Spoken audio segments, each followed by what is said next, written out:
friends, welcome back to Tinuvum Thanuvum. ஒரு பாத்திரம் காய வச்சு 4 குழிக்கரண்டி அளவு எண்ணெய் சேர்த்துக்கலாங்க. அதுல 1 டேபிள்ஸ்பூன் சீரகம், 1 டேபிள்ஸ்பூன் கடுகு சேர்த்துக்கலாம். 2 டேபிள்ஸ்பூன் உளுத்தம் பருப்பு, 2 டேபிள்ஸ்பூன் கடலைப்பருப்பு சேர்த்துக்கலாங்க.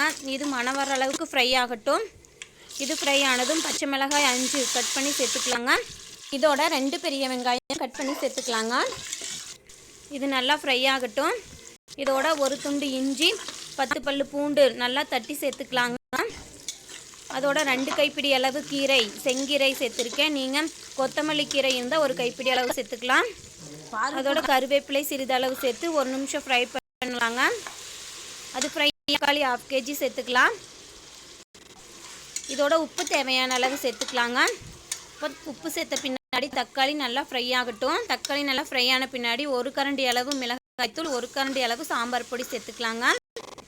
அல்லது கரம் மசாலா கூட சேர்த்துக்கலாம்.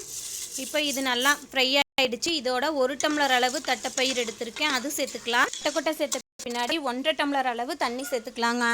எந்த டம்ளரில் தண்ணி சேர்க்குறோமோ அதே டம்ளர் அளவு தான் தட்டைக்கொட்டை, அரிசி எல்லாமே சேர்க்கணும். இப்போ தட்டைக்கொட்டையை ஒரு 5 நிமிஷம் நல்லா கொதி வர தட்டைக்கொட்டை 5 நிமிஷம் கொதி வந்த பின்னாடி 6 டம்ளர் அளவு அரிசி எடுத்திருக்கேன், அதையும் சேர்த்துக்கலாங்க. அரிசி சேர்த்து நல்லா மிக்ஸ் பண்ணி விடலாங்க. தக்காளியோட நல்லா மிக்ஸ் ஆகட்டும். ஒரு 2 நிமிஷம் நல்லா வதங்க விடலாம். இது 10 பேர் சாப்பிடக்கூடிய அளவுக்கு இந்த அரிசி இருக்குங்க. எங்கள் ஊரில் தட்டைக்கொட்டை சாதம் சொல்லுவாங்க. நாங்கள் ஸ்பெஷலாக கீரை சேர்த்து செஞ்சுருக்கோம்.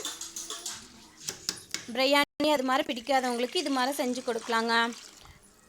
இதுக்கு அரிசிக்கு தேவையான அளவு தண்ணி 10 டம்ளர் அளவு தண்ணி சேர்த்துருக்கேன். தண்ணி சேர்த்து நல்லா மிக்ஸ் பண்ணி விடலாம். இங்கே தேவைப்பட்டால் 1 டம்ளர் எக்ஸ்ட்ராவோ அல்லது குறைவாகவோ சேர்த்துக்கலாங்க. நல்லா மிக்ஸ் பண்ணி உப்பு கரெக்டாக இருக்கான்னு பார்த்து மூடி வச்சு 3 விசில் விட்டோன்னா ஹெல்த்தியான தட்டைக்கொட்டை சாதம், கீரை சாதம் ரெடி ஆகிடுங்க.